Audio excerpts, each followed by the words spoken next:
नमस्कार दोस्तों, मैं जेके मौर्य स्वागत करता हूं आप लोगों का लॉर्ड बुद्धा इंस्टीट्यूट के ऑनलाइन प्लेटफॉर्म पे। तो आज हमारा लेक्चर ये 31 है जो आंसर राइटिंग का चल रहा है। ये जो सीरीज है ये यूपी पीसीएस मेंस के लिए, ठीक है, यूपीएससी के लिए और जीआईसी सिविक्स मेंस के लिए, ठीक है। तो जिनका भी पॉलिटिकल साइंस ऑप्शनल है उन सभी के लिए ये सीरीज बहुत ही इम्पॉर्टेंट है। इसमें हम लोग डेली क्वेश्चंस का आंसर लिखने की प्रैक्टिस करते हैं। तो चलिए, आज का हमारा क्वेश्चन है, भारतीय संविधान के 73वें और 74वें संशोधनों ने किस हद तक महिला सशक्तिकरण को बढ़ावा दिया है, ठीक है। To what extent have the 73rd and 74th amendments of the Indian constitution promoted women empowerment, ठीक है। ये यूपीएससी 2020 अभी जो एग्ज़ाम हुआ था उसमें पूछा गया था और इस प्रश्न का उत्तर आपको देना है 250 शब्दों में, ठीक है। तो हमारा पैटर्न वही रहेगा। सबसे पहले हम लोग इंट्रोडक्शन लिखते हैं, फिर मेन बॉडी लिखते हैं, कॉन्टेक्स्ट, और फिर बाद में जा कर के हम लोग कंक्लूजन लिखते हैं। तो सबसे पहले इस प्रश्न को समझिए कि इसमें करना क्या है। तो इस प्रश्न में दिया है कि भारतीय संविधान के 73वें और 74वें संशोधन ने किस हद तक महिला सशक्तिकरण को बढ़ावा दिया है। तो इसमें क्या बताना है कि जो 73वां और 74वां संशोधन था उसने महिला सशक्तिकरण को किस हद तक बढ़ावा दिया है। तो इसमें अगर कीवर्ड की बात करें तो एक तो महिला सशक्तिकरण है और दूसरा है आपका जैसे 73वां और 74वां संशोधन, इसका परिणाम क्या हुआ है इसके बारे में आपको बताना है। तो चलिए शुरुआत करते हैं इस प्रश्न का। तो सबसे पहले इंट्रोडक्शन। तो 73वां और 74वां संविधान संशोधन के द्वारा स्थानीय स्तर पर महिलाओं को निर्णय लेने की प्रक्रिया में उनकी सक्रिय भागीदारी की आधारशिला रखी गई, ठीक है। तो ये जो 73वां और 74वां संविधान संशोधन होता है 1992 में, ठीक है, और इसके माध्यम से जो महिलाएं हैं इनको जो है इनको निर्णय लेने की प्रक्रिया में, ठीक है, हम कह सकते हैं कि लोकल गवर्नमेंट स्तर पर इनको आरक्षण प्रदान किया गया था।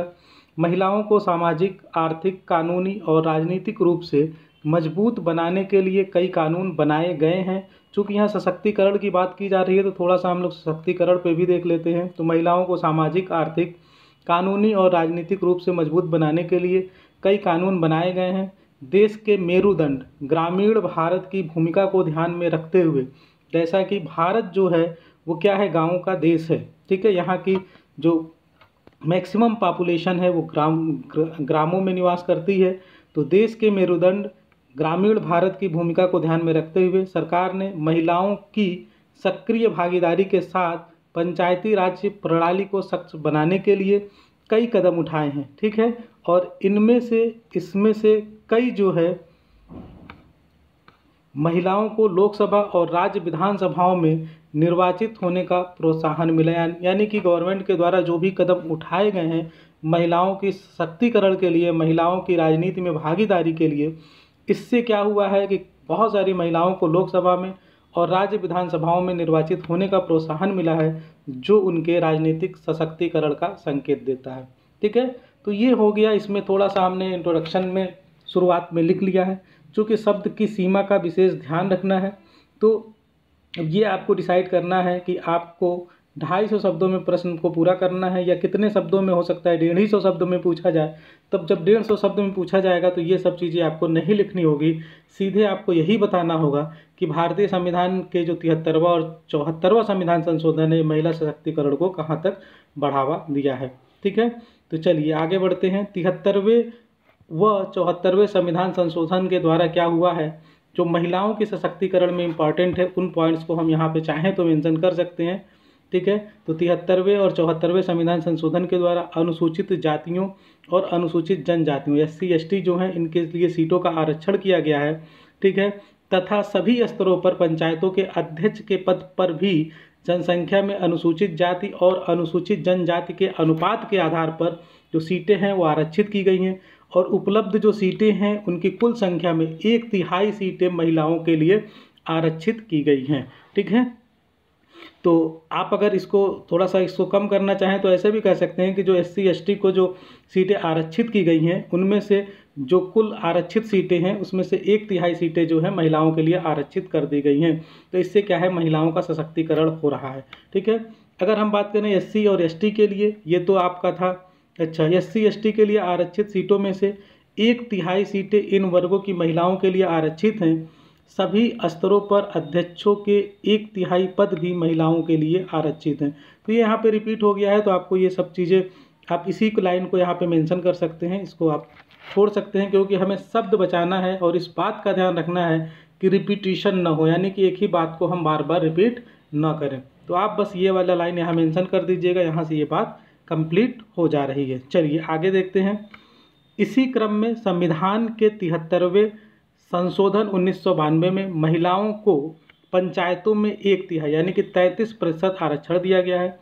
वर्तमान समय में इस आरक्षण को कई राज्यों ने इस सीमा को बढ़ाकर 50% कर दिया गया। कुछ राज्यों में क्या है, आरक्षण संविधान के द्वारा तो 33% ही किया गया था, लेकिन कुछ राज्यों ने क्या किया है, इसको बढ़ा करके कितना कर दिया है, 50% कर दिया है।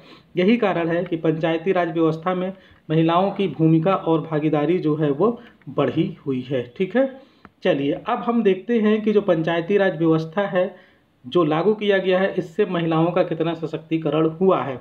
ठीक है, तो मेन जो क्वेश्चन की डिमांड थी यही थी। ठीक है, तो इसको आपको बहुत अच्छे से मेंशन करना है, और जो बाकी चीज़ें हमने बैकग्राउंड बनाया है उसको आप कम कर सकते हैं। चलिए तो यहाँ देखते हैं, 73वें संविधान संशोधन के बाद पंचायती राज में महिला आरक्षण से महिलाओं की स्थिति में निरंतर बदलाव आ रहे हैं। ठीक है, इससे पंचायती राज संस्थाओं में महिलाओं की भागीदारी बढ़ी है। आज देश में 2.5 लाख पंचायतों में लगभग 32 लाख प्रतिनिधि चुनकर आ रहे हैं, और इनमें से 14 लाख से भी अधिक महिलाएं हैं, जो कुल निर्वाचित सदस्यों का 46.14% है। तो ये बहुत बड़ी उपलब्धि है। ठीक है, तो 73वां संविधान संशोधन से ये बेनिफिट मिला कि 46.14% जो महिलाएं हैं, ठीक है, वो चुन के आ रहे हैं, जबकि आरक्षण कितना दिया गया है, 33% दिया गया है, 1/3 दिया गया है। तो ये बहुत ही अच्छी बात है। पंचायती राज के माध्यम से अब लाखों महिलाएं राजनीति में हिस्सा ले रही हैं। ठीक है, क्योंकि ये जो पंचायती राज व्यवस्था है ग्रामीण स्तर पे शुरुआत की जा सकती है, और जब उनको वहाँ सफलता मिलती है तो वो जिला पंचायत की तरफ और विधानसभा और लोकसभा की तरफ आगे बढ़ती हैं। ठीक है, तो एक तरह से ये ट्रेनिंग हो जाता है वहाँ पे।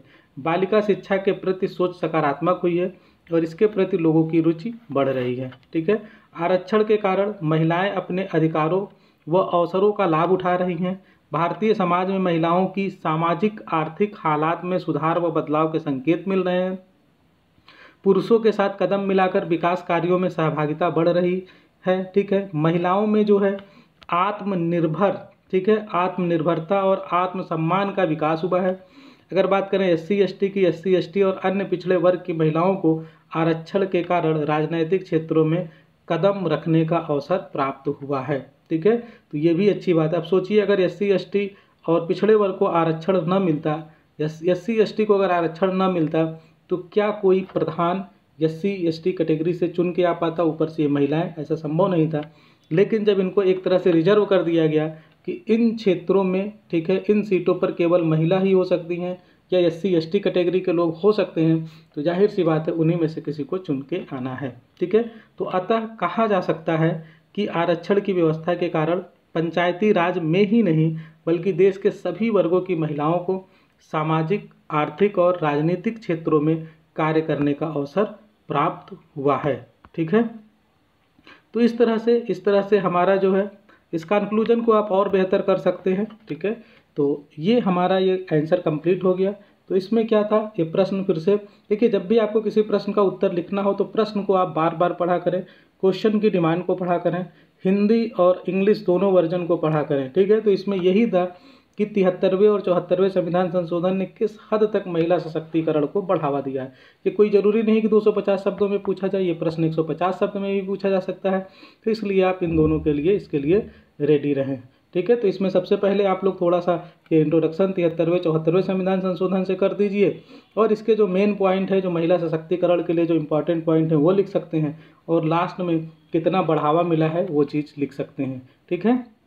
और लास्ट में आप कंक्लूजन लिख करके अपनी बात को कंप्लीट कर सकते हैं, ठीक है। तो इसमें ठीक है, महिला सशक्तिकरण में काफ़ी कुछ बढ़ावा मिला है, लेकिन अभी भी सरकार को इसमें आगे कुछ न कुछ और करने की ज़रूरत है। चलिए देखते हैं, क्योंकि अगर हम बात करें, थोड़ा सा मैं डिस्कस कर लेता हूँ, अगर बात की जाए तो जो महिलाएं प्रधान तो बन जाती हैं, जिला पंचायत सदस्य भी बन जाती हैं, अध्यक्ष भी बन जाती हैं, लेकिन वो एक स्टैम्प की तरह कार्य करती हैं। या कहीं कहीं देखा जाए ग्रामीण क्षेत्रों में तो जो SC ST जो है, ये एक तरह से क्या करते हैं लोग, जो जब ये सीट रिजर्व हो जाती है तो किसी कमज़ोर वर्ग को, किसी गरीब व्यक्ति को जो SC ST कैटेगरी का होता है उसको चुनाव लड़ाते हैं, ठीक है, और उसको पपेट की तरह यूज किया जाता है, ऐसा भी देखा जाता है। लेकिन इन सब के बावजूद भी कुछ समय के बाद, कुछ समय तक तो वो सहता है, लेकिन वो निखर के सामने आता है और उसके अंदर डेवलपमेंट होता है, ठीक है। चलिए नेक्स्ट क्वेश्चन देखते हैं।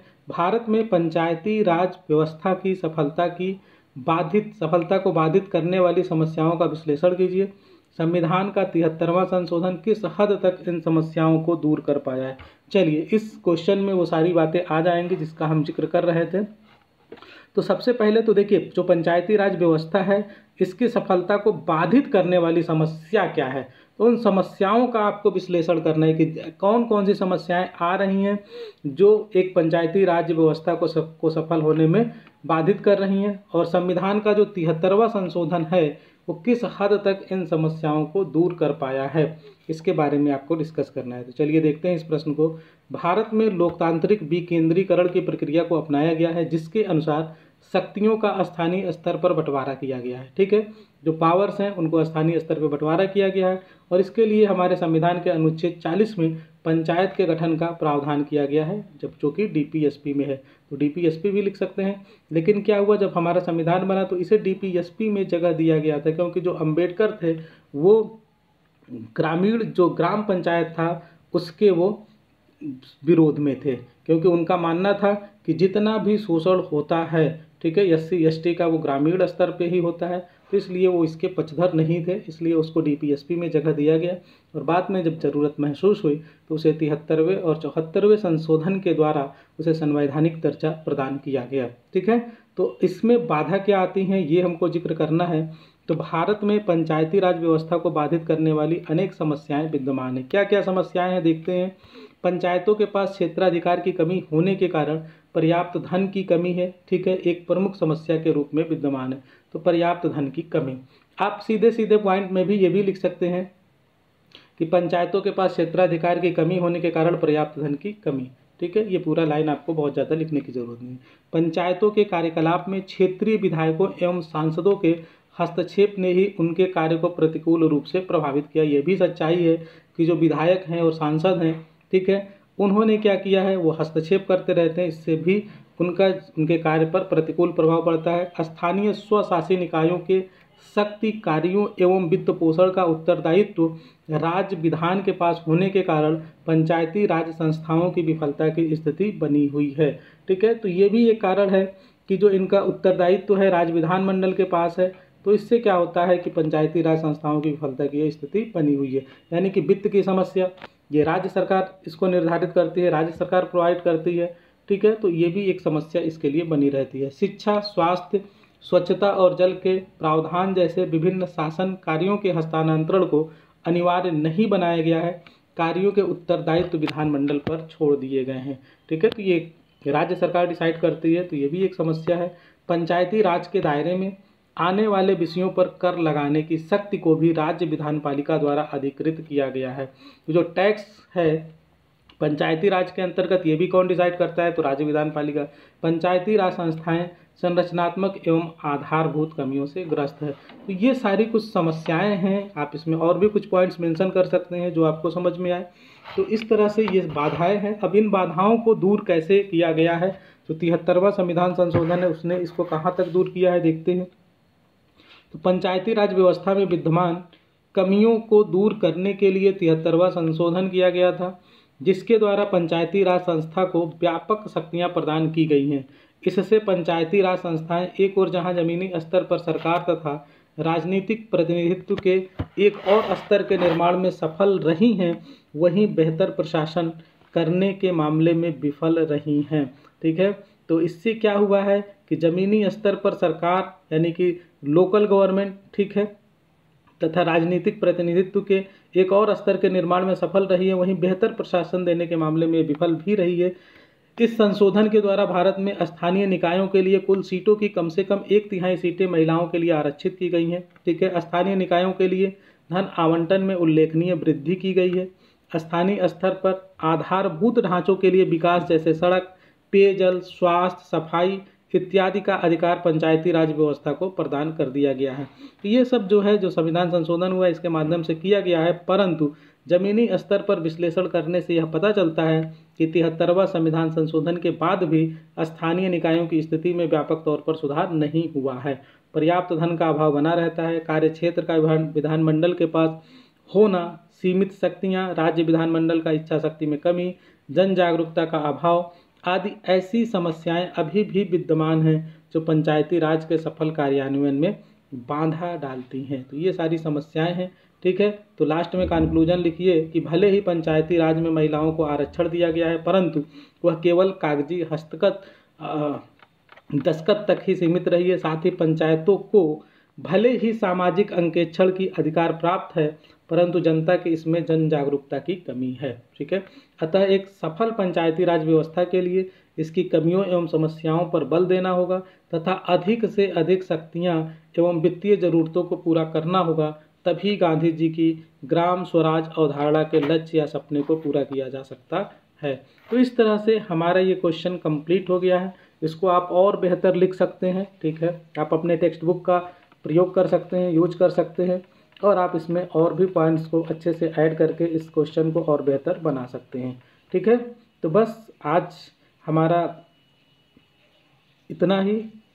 ठीक है, आज हम लोगों ने 2 क्वेश्चन को डिस्कस किया है, फिर नेक्स्ट क्लास में हम लोग आगे के टॉपिक्स को डिस्कस करेंगे। ठीक है, तो अगर आप हमारे इस चैनल से जुड़ना चाहते हैं, हमारे इस टेस्ट सीरीज को ज्वाइन करना चाहते हैं आंसर राइटिंग के, तो आप इस दिए गए नंबर पे कॉल कर सकते हैं। ठीक है, और हमारे इस टेस्ट सीरीज से जुड़कर अपनी सफलता सुनिश्चित कर सकते हैं। थैंक यू गाइस, मिलते हैं नेक्स्ट क्लास में।